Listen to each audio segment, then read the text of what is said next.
dari 210 gue nego sampai 190. Anehnya dibilin, ya udah Pak kalau Bapak cocok nggak apa-apa dah. Bapak ini saya kirim nomor rekening, Bapak transfer ya.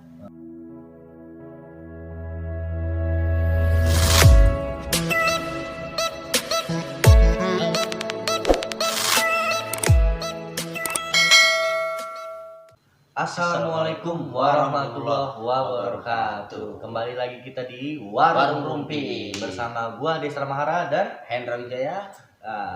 Warung Rumpi yang ngebahas tentang pengalaman-pengalaman menarik ya, yang ada di gua atau di Bang Hendra ini. Betul.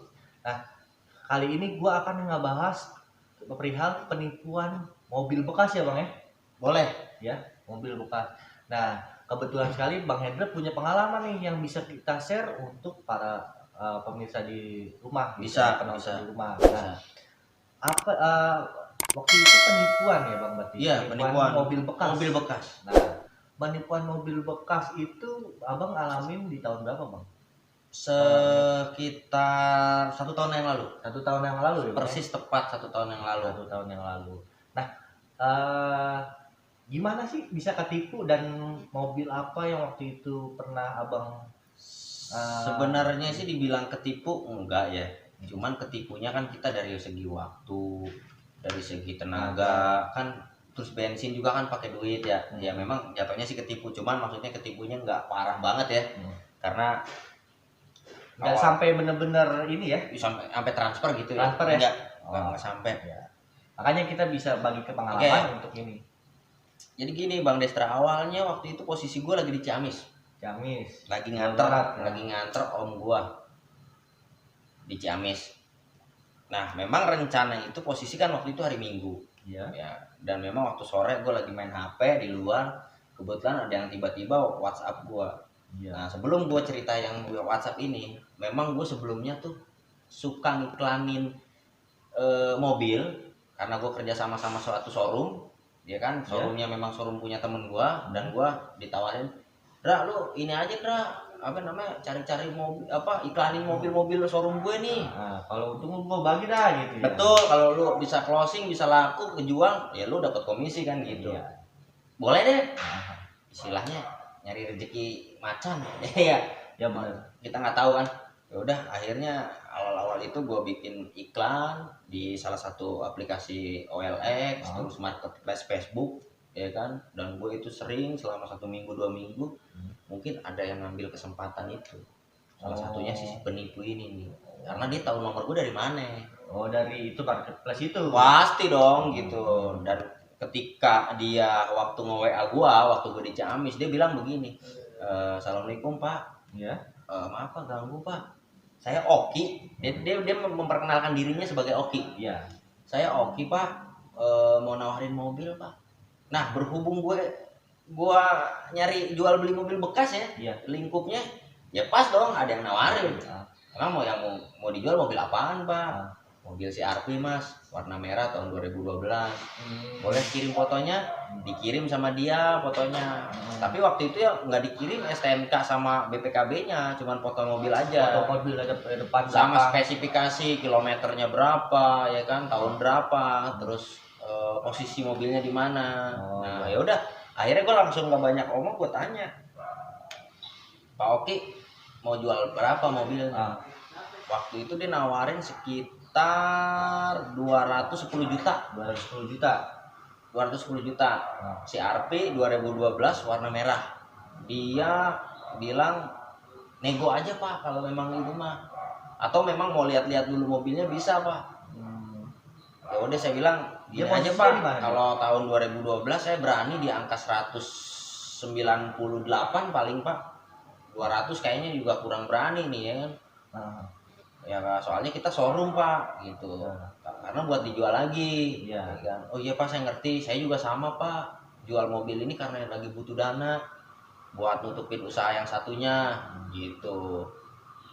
Cuman posisi saya Pak saat ini lagi di luar kota Pak, kata si Oki ini nih. Nah ya Pak, terus gimana kita mau ketemuan kalau bapaknya di luar kota ya? Oh tenang aja Pak, mobil udah dititipin sama saudara saya. Nah saudaranya bapak di mana posisinya? Bapak tahu ini nggak Pak? Tangerang Karawaci. Oh tahu banget, tahu banget gue. Dan kebetulan memang yang om gua ini itu kan tinggalnya di Tangerang, daerah Alam Sutra. Nah, tinggal masuk tol lagi itu kan ke sana Karawaci. Karawaci. Ya udahlah sekalian. Jadi berangkat dari Ciamis itu malam jam 11 malam, nyampe kan subuh tuh. Iya. Gua nahan dulu tuh, Bang. Nahan di rumah om gua di Tangerang karena memang paginya ada janji nih sama si Oki ini buat ketemuan sama saudaranya. Itu sebenarnya sebelum gua berangkat ke Jakarta, Bang, udah gua minta Sherlock. Tapi nggak di Sherlock. Nggak dikirim-kirim. Alasannya, saudara saya kan lagi kerja, Pak. Pulangnya agak malam, nggak enak lah, Pak. Nanti aja lah pagi saya Sherlocknya. Oh gitu. Ya gua nggak naruh kecurigaan sih awalnya. Alasannya begitu ya? Alasannya begitu. Akhirnya. Tapi saudaranya itu dikenalin namanya nggak? Saudara siapanya? Saudara Okinya ini. Saudaranya. Dia dengan saudara ya namanya ini. Iya dikenalin pas udah dikasih Sherlock tapi. Oh. Gitu. Nih Pak Hendra kan jam 8 nih. Kan janjian jam 9. Nih Pak Hendra Sherlockannya, ya kan. Nanti patokannya Pak, kalau ngikutin map itu nanti ada mobil CRV merah itu di garasi kelihatan kok garasinya tuh jadi kebuka. Jadi nggak ada plafonnya.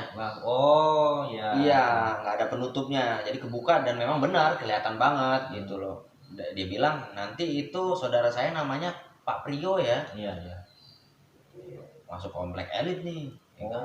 Jadi kompleknya makin meyakinkan juga gitu kan. Apalagi akhirnya dititipin ngomongnya kan. Ya udah akhirnya gue jalan.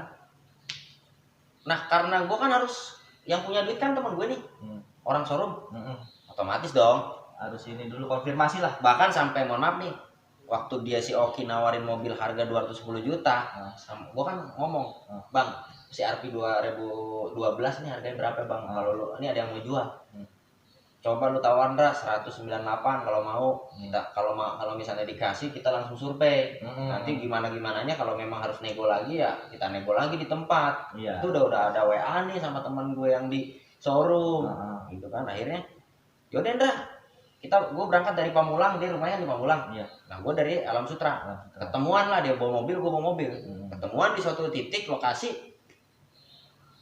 Nah ternyata temen gue ini yang orang showroom bawa temennya juga 2 orang, cuman mobilnya terpisah lagi. Jadi 3 mobil. 3 mobil. Jadi temennya ini dari showroomnya langsung berangkat. Nah kalau temen gue yang janjian sama gue itu dia dari rumah berangkatnya dari Pamulang. Jadi showroomnya itu ada di Bintaro. Dari Bintaro ke Karawaci nggak terlalu jauh lah. Tangerang juga. Akhirnya gue inspeksi mobilnya. Pak Prio, ini dengan Pak Prio benar ya? Iya, saya sendiri Mas. Mas Hendra udah ini teleponan sama Pak Haji. Gue dalam hati gue bertanya, Pak Haji siapa ya? Pemilik mobilnya Pak? Iya udah kontakan kan katanya, udah kontekan kan?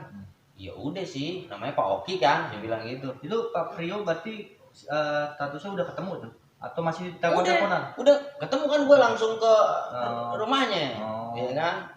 Udah Mas Hendra cek aja dulu mobilnya, ya kan.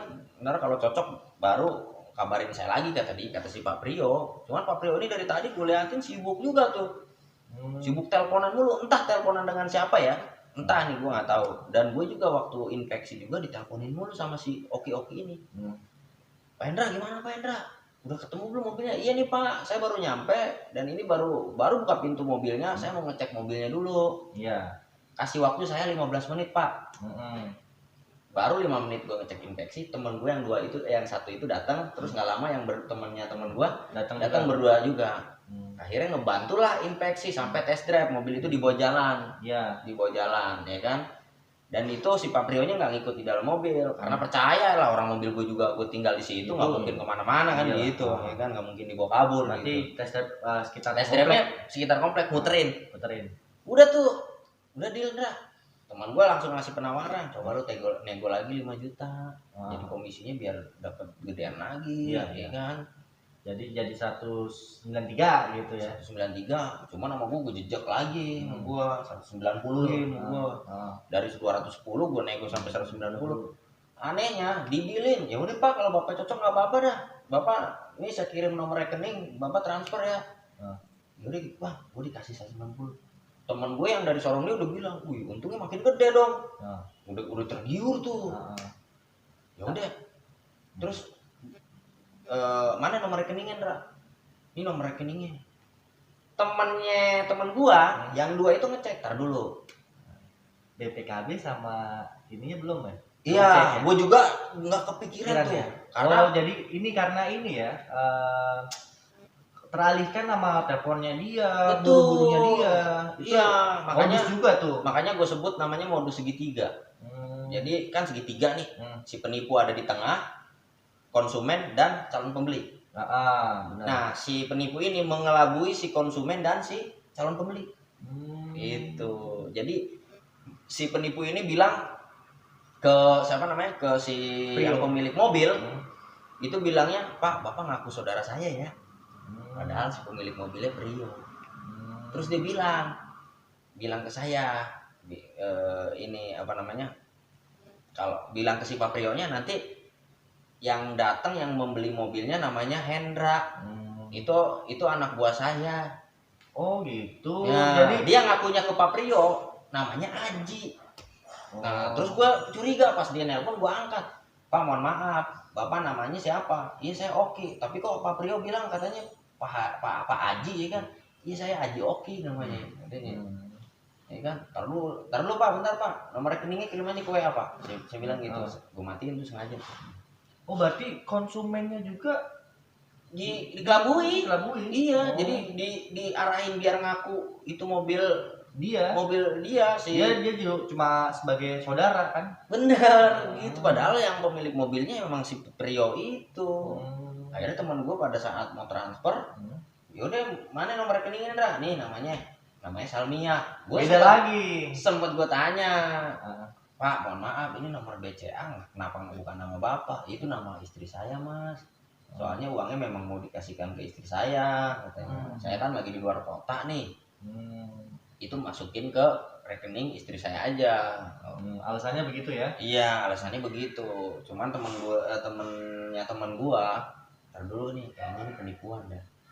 Soalnya udah nggak jelas nih dari tadi nelponin si Paprio mulu nih. Jadi kayak pernah gue nemuin nih modus ini nih. Jadi ternyata si emang pengalamannya lebih tinggi ya ketimbang gue soal jual beli mobil bekas. Jadi dia kayak udah nemuin. Sedangkan itu pengalaman pertama gue loh. Hal-hal kayak gitu. Jadi gue nggak jeli kan. Iya, termasuk temen gue yang dari Pamulang. Iya. Udah nafsu aja tuh, transfer nih, ya kan. Untung ditahan loh. Tapi kan kalau ini nama rekeningnya Salmia nih. Ya kan. Coba cek STNK BPKB-nya. Akhirnya karena si Paprio juga kayak kena hipnotis, Bang. Oh, Paprio kayak kena hipnotis. Padahal kan kalau misalkan deal-dealannya 190, Paprio itu berarti nggak tahu sama sekali loh. Nggak tahu. Akhirnya sama temen gua langsung tuh, "Pak, jangan diangkat. Lu juga, Ndra, nggak usah diangkat. Kita duduk bareng di sini, kita ngobrolin masalah mobil ini." Kata teman gue tuh, yang namanya Om Rifa. Teman-temannya gue, namanya Om Rifa. "Pak, Bapak minum dulu deh. Kayaknya Bapak nih lagi terkendali nih sama si, mohon maaf nih, penipu Pak." Ya kan. Akhirnya diceritain tuh. "Sebenarnya mobil ini Pak, jujur aja Pak, mobil ini milik siapa Pak?" "Ya mobil ini milik saya." "Bapak namanya siapa?" "Prio." "STNK-nya namanya siapa?" "Nama Prio juga." "BPKB-nya Prio juga." "Nah, kenapa Pak ini saya harus transfer ke yang namanya Salmia?" "Salmia ini siapa Pak?" Kita tanya tuh, kita cecer. "Itu penipu, udah nelponin terus." Sengaja nggak gua angkat. "Udah Pak, Bapak nggak usah angkat Pak. Ini penipuan." "Ini Pak, jujur aja, saya disuruh transfer 190 juta ke rekening BCA-nya Salmia Pak." Waduh, Pak Prionya langsung bilang, "Waduh, kok suruh 190? Saya kan ngejual 250-an. Ya kan, kenapa jadi 190 juta? Ya paling kalau mau nego ya 245 lah gitu kan, jangan sadis-sadis banget." Lah saya emang nggak tahu Pak, yang namanya Oki ini ngaku ini mobilnya dia. Oh, berarti Pak Prionya juga sampai belum sadar sebelum sadar sebenarnya. Lah iya, ini kamu dari siapa? Bukannya kamu dari si ini anak buahnya Oki yang mau beli mobil ini? Kan saya udah deal juga sama si Oki ini. Si Aji. Si Aji ini. Lah emang si Aji bilang gimana Pak? Nanti anak buah saya datang yang mau ngecek mobil, yang mau bayar mobil. Gitu. Nah, ya kan. Lah nanti teman saya itu yang anak buah saya itu yang transfer, kata si Aji, si Paprio, ya udah deh boleh. Itu ternyata udah deal sama si Paprio, harga mobilnya di harga 245 juta. Sedangkan si penipu itu mengelabui gua 190 juta. Wah, udah nggak sinkron dong. Iya. Berarti gua dikelabuin sama si pemilik mobil. Dia langsung itu nggak modal apa-apa ya. Modal cuma mengelabui gitu. Itu modus canggih sih menurut gua. Keren sih. Keren.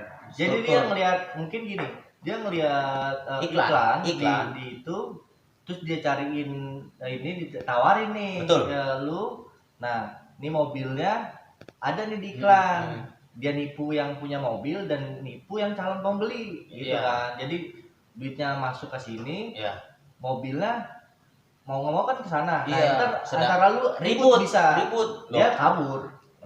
Lu kirim ke siapa? Iya. Ya kan? Nah, kan tadi Bapak juga Pak Priyo bilang, ya udah Pak transfer aja ke situ. Nah, itu kan yang jadi masalah. Makanya buat teman-teman yang mau mencari mobil bekas atau menjual mobil bekas, saran saya harus benar-benar detail, teliti, dan jangan ada pelantara deh. Langsung aja mendingan. Iya, jadi buat kedepannya nih, ya gue jadi antisipasi, wanti-wanti. Kalau misalnya ada masalah kayak gini, gue mendingan langsung pemilik asli tunjukin BPKB-nya. Kalau emang itu nama tangan pertama. Masalahnya si Oki bilang, Pak ini mobil tangan keberapa? Tangan pertama Pak, itu dari baru saya sendiri. Otomatis BPKB atas nama Oki dong. Iya dong. Karena dia mengaku Oki. Jadi dari situ gue sebenarnya nggak langsung curiga sih. Cuman pas di lokasi untuk teman gue nahan, udah mau transfer loh 190 juta. Itu kalau kejadian, gue di penjara. Iyalah. Soalnya kan itu menyangkut perdata sih, sama ya kan kerugian material. Iya. Kan? Nah, pidana kali. Pidana ya. Pidana iya. Pidana penipuan. Tapi kan sebetulnya lu yang ditipu sama si Pak Prio-nya itu. Iya. Jadi jatuhnya gue sebagai makelar ya. Makelar, makanya nggak apa namanya, nggak, harus hati-hati tuh untuk yang mobilnya itu tuh. Nggak ini. Jadi sobat Rumpi yang lagi nonton, kita sekarang udah bisa ngambil pengalaman nih kalau ada yang mau jual mobil atau mau beli mobil. Betul. Nah, ini sharingnya Bang Hendra ini manfaat banget. Jadi hati-hati. Terus kalau bisa apa tadi, BPKB sama STNK-nya sama pemilik asli. Kalau emang tangan pertama ya, gitu. Jadi kita bisa ngambil manfaatnya gitu. Intinya jangan nafsu, jangan tergiur dengan harga murah dulu deh. Mendingan kita yang namanya transaksi itu ya, kan harus ada akad jual beli, kesepakatan antara dua belah pihak. Nah, jadi datang ke lokasi itu pastiin itu pemilik mobil aslinya dulu. Ya benar. Gitu. Jadi jangan sampai ini saudaranya lah mobil dititipin di sana, itu udah penipu lah. Gitu. Makanya bukan yang nggak boleh lewat calo beli mobil atau mungkin menjual mobil lewat marketplace boleh aja, cuman jangan disertai plat nomor atau mungkin sampai STNK-nya. Kalau misalnya ada yang pura-pura jadi calon pembeli nih, buat sobat ngerumpi, terus sobat rumpi pengen ngejual mobilnya, terus ada yang nge-WA ke sobat rumpi, itu jangan dikasih STNK-nya. Kalau mau ngelihat STNK sama BPKB, suruh datang ke rumah. Langsung. Karena nanti khawatirnya gini, si penipu ini menyalahgunakan sebagai calon pembeli. Nah, jadi ketika nanti dia udah punya dapat data-data foto mobilnya, foto STNK-nya, bahkan BPKB-nya, itu nanti dia si penipu itu berubah menjadi si pemilik mobil. Iya. Untuk mengelabui calon pembeli. Itu bahaya. Makanya kalau itu kan udah harusnya privasi ya. BPKB sama STNK tuh privasi. Makanya jangan share-share kayak gitu di media sosial. Media sosial nggak boleh. Jadi kalau kita mau jual barangnya aja. Ya barangnya aja. Kalau mau dia niat serius, pasti dia samperin kita. Benar. COD kita. Iya. Jadi nggak perlu kalau ada yang nge-WA minta coba buktiin STNK-nya. Itu jangan lah. Itu modus lah. Lagi manfaatnya apa ya? Ya kan, kita ngasih STNK ke dia, manfaatnya biar apa? Ya kan, toh kalau memang dia serius datang aja terus nih lihat STNK-nya. Iya, udah gitu kan. Oke. Ya kalau kasus gua kan itu kan memang pelantara jatuhnya, si penipu ini mengelabui. Mungkin itu aja sih Bang Desra. Iya, kayaknya itu aja yang bisa kita ambil manfaatnya dari penipuan mobil bekas, ya kan. Jadi kurang lebihnya kita mohon maaf bila ada kesalahan. Assalamualaikum warahmatullahi wabarakatuh.